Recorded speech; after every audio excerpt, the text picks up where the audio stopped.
Well, it took some time, but we're finally here. Let's have a discussion on toxicology.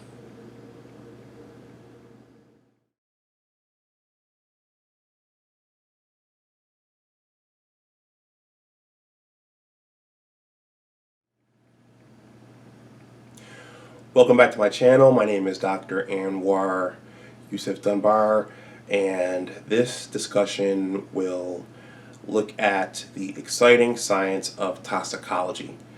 So, by the end of this, hopefully, I will be able to convince you that toxicology is fun, and well, just as my shirt says, toxicology is fun. So, hopefully, by the end of this, I will have convinced you of that. Hopefully, you'll be excited and you'll run and tell your friends and your family that you saw this, and I will have convinced you that toxicology is important because it is. Over on my blog, I think I actually published my blog post on pharmacology first, which is what my actual PhD is in. And then I got 2.5 years of training during my postdoc in toxicology. And now I do toxicology every day in the regulatory sector. But I wanted to do this video first because I'm tentatively planning to do a video with a colleague, not a coworker, but someone else who's in these digital spaces about something toxicology related that in the real world is impacting a lot of people, women in particular. So I wanted to do this first to kind of set that up and refer people back to this for an overall view and discussion of what toxicology is. The other thing is that, as per usual, I'm a scientist and I want this channel, even though it bounces around quite a bit, I want this channel to have a bit of a science focus at times. And a couple of videos ago, I described my principles, I listed them out, and the first one was creating ecosystems of success. And so I'm very passionate about exposing kids like me or folks from my background to the sciences because we have a very low participation rate in the STEMs.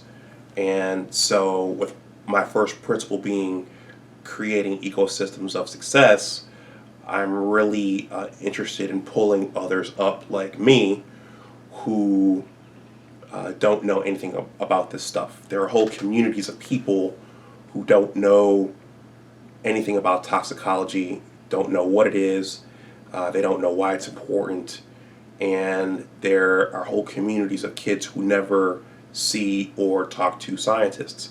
And even now, here in Washington, D.C., I'm going to reiterate this, I meet a lot of other professionals, many in the government, who tell me that I'm the first scientist that they've ever met and that they don't know any other black scientists, and that's a problem.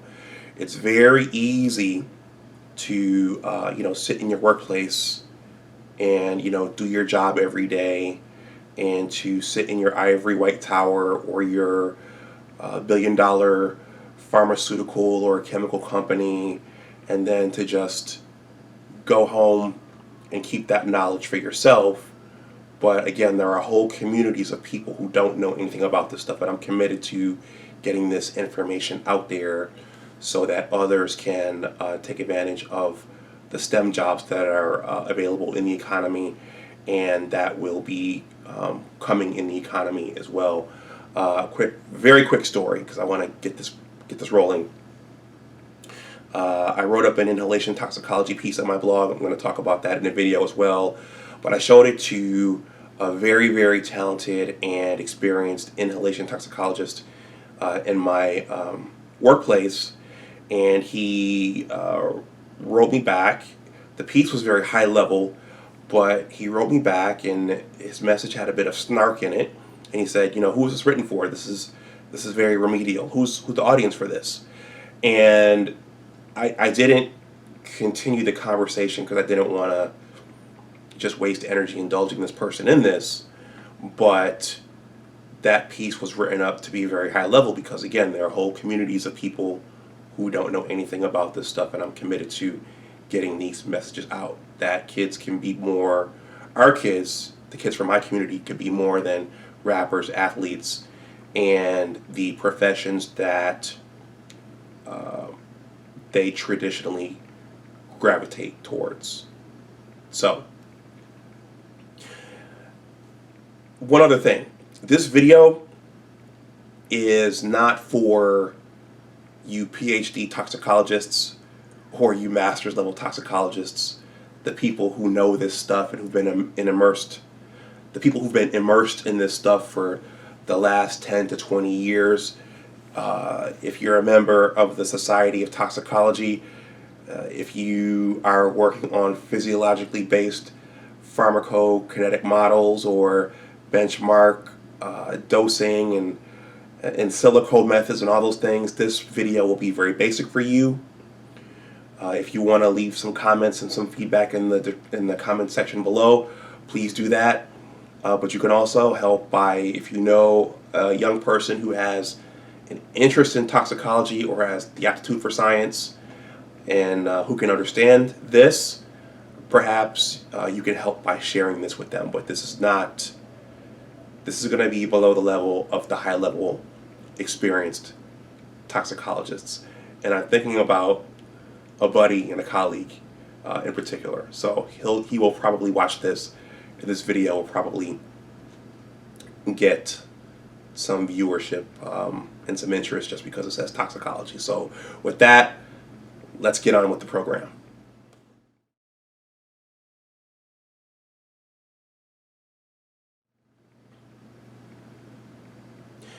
So as I said in the intro, I actually wrote a blog post on toxicology, and I'm going to leave that in the description box below so you can read that.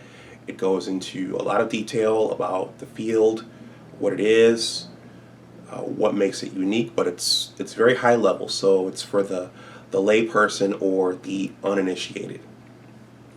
Quoting the villain Bane from Batman, The Dark Knight Rises. Just briefly, toxicology is the study of the harmful effects of chemicals. And so you're looking at what chemicals do in living systems and how those chemicals can cause harmful effects and hazardous effects in those living systems. It's a science that's all around us, whether we know it or not. A couple of Fridays ago, I ordered some Chinese food from up the street at one of my favorite local Chinese spots here in where I live, and I got the egg drop soup and the chicken wings and the fried rice, and I doused the fried rice in soy sauce, and so I got a nice hit of sodium chloride. And that night, I developed a headache, and I woke up partway through the night with my mouth kind of dry and parched. And that's because I probably overdosed on sodium chloride. And sodium chloride, or table salt, is, if it's taken in too large a quantity, it can be very toxic acutely. That is what we would call an acute exposure, because it was a one day hit. And it can be very harmful over the long term, because we know that sodium chloride salt retains water, and so if you take in too much of that, it can do some pretty nasty things to your body, specifically the your cardiovascular system, your heart and your circulatory system and those kinds of things, because your body's retaining water. And I'm going to talk about that shortly. But toxicology is everywhere. And I'm going to, as a jumping off point, I'm going to show you a chemical right now that killed perhaps the best performer / recording artist that we have ever seen. So check this out, and I will see you on the other side of this picture.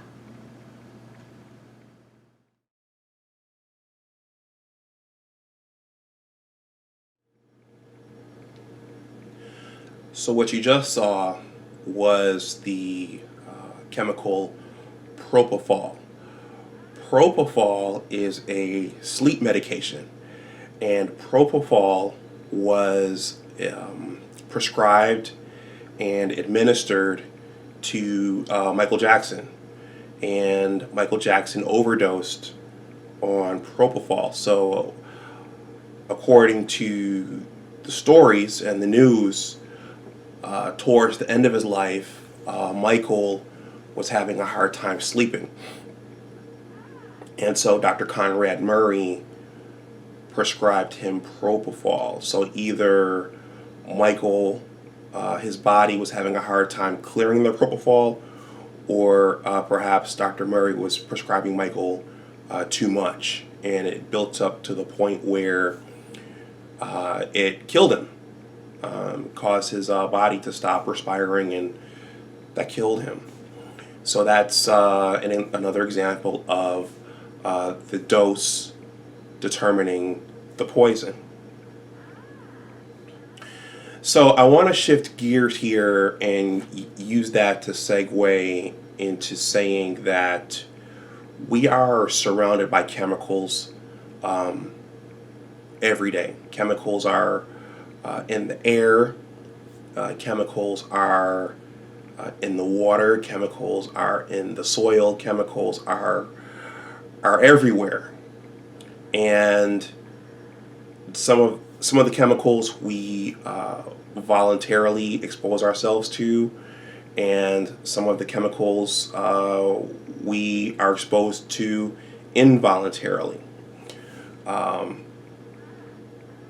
how do these chemicals do what they do? Well, before I get there, what kind of chemicals am I talking about? So, any kind of medication you're prescribed by your doctor, you are voluntarily exposed to.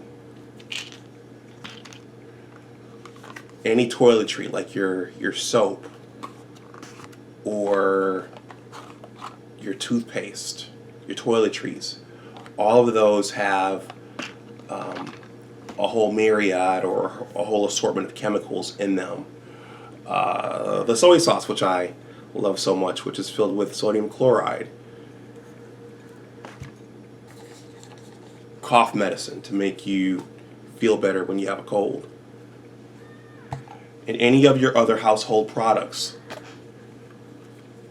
Shaving cream or shaving gel by Edge. Disinfectant wipes. This has got a ton of chemicals in it as well. Clorox bleach, or this has bleach in it. It's a bathroom cleaner. Anything with bleach in it is pretty nasty, and I'm going to talk about that in a second. This bug killer. This has got specific chemicals in it, specific chemicals in it to kill bugs. And then finally, this Pine Sol. This has got numerous chemicals in it to clean your floors and to sterilize your floors. So we're surrounded by chemicals, and these are what I would consider voluntary, and some instances of chemicals that we are exposed to involuntarily are emissions from automobiles, where petroleum products are combusted. The same is true for airplanes. Airplanes are flying over our heads every day, and those are combusting jet fuel. Any kind of emission from a factory.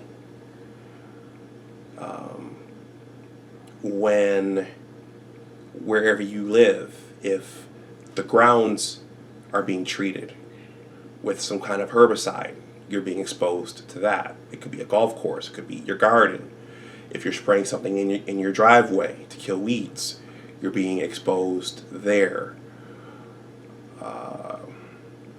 So chemicals are everywhere, and toxicologists are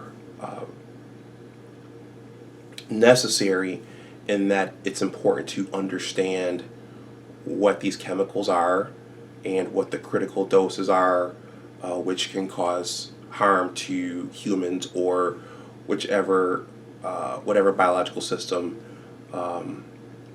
whatever the biological system of interest is. Okay. So then the question is, how do these chemicals cause harm and exert their potential toxic properties? Well, that can happen in a number of ways. Some chemicals are bioactive. So every living thing, unless you're a bacteria or a microbe, you're made up of, every living thing is made up of billions and billions of these cells. And shortly I will talk about what toxicologists need to know in terms of living systems. But in this instance, some chemicals can exert their function or the harmful effects at the cellular level. It could get into, a given chemical could get into the cell and damage DNA. And once the DNA gets damaged, that could give rise to abnormal proteins, and it can also do things like make cells divide uncontrolled, and that can lead to tumors and cancer. So let's talk some more cell biology. So not only is there DNA in this cell, but there are numerous enzymes, and those enzymes catalyze reactions. They create chemicals for other cells in the body. They control cell division. There are enzymes in here for any number of things. There's something called the mitochondria in here, which is basically the powerhouse of the cell. So a chemical, in theory, could get in here and affect any number of pathways. And once those pathways get disrupted, the cell becomes compromised, and then the whole tissue can become compromised, and then the whole organism can become compromised. There are receptors on the outside of, depending on the cell type, there are receptors on the outside, and there are channels. And so the chemical might come along and blockade those receptors, so the cell can't receive a signal from other cells. The chemical could go in the cell and do something like cause the release of intracellular calcium. That could be toxic to a cell. In some instances, the chemical itself is not toxic by itself, and it has to be transformed into something else. That's called biotransformation, and I will talk about that in another video. So there are any number of ways that the chemicals that we are exposed to can exert harmful effects upon us, to humans, to pet species, to plant life, to anything. Now, in addition to the molecule having a bioactive mechanism, it could also be the physical chemical properties of the molecule. Perhaps it's an irritant. So once it impacts, or should I say once it touches the tissue on the point of contact, it can be an irritant. Perhaps the chemical is corrosive. So once it touches the living tissue, it completely eats through the tissue. So there are any number of ways that a given chemical or a given molecule or a given toxicant can exert its effect on the cell, the tissue, and then the organism. And this is something that toxicologists are very well versed on and that they are very aware of. So with that, I'm going to transition now and move on to some of the tools that toxicologists use as they are doing their jobs. Okay, I was originally going to move on to the next section of what it is I wanted to discuss, but as per usual, I am hearing my brother's voice, my brother Amal, who knows a hell of a lot more about videos and production and shooting movies and film than I do, and I realized that there are multiple stories here. He and I talk about that all the time. And as I was rendering the video, I realized that there are, in fact, multiple stories in here, and I thought that it would be appropriate to break this up into 2 or more videos. So I'm going to stop this one here, and I'm going to resume in another video where I will discuss the tools that toxicologists use when performing their duties and some other considerations like the vastness of the field. So I'm going to stop that here. Thank you for watching. If you have any questions, please leave those in the comment section below. I'm leaving a bunch of reading materials in the description box below, including my toxicology blog post. Please look out for the next video where I will talk about some of the basic tools and thought processes that toxicologists use.